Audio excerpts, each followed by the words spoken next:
आमच्या शेजारी नाणी पार्क आहे. तिथं ज्येष्ठ नागरिक वगैरे सगळे असे फिरायला वगैरे येतात संध्याकाळच्या वेळेस सगळं.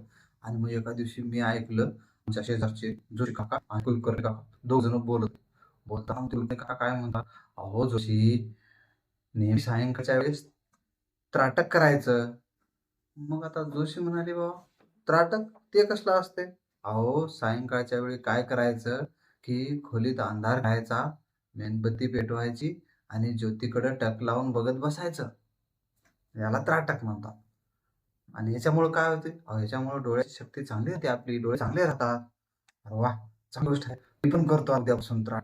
पण का हो, हे त्राटक करायचं म्हणलं तर सायंकाळच्या वेळेस बंद अंधाऱ्या खोलीमध्ये मेणबत्ती लावून ज्योतीकडे बघायचं म्हणलं तर ज्योती येऊन बसायला तयार होईल का हो खोलीत?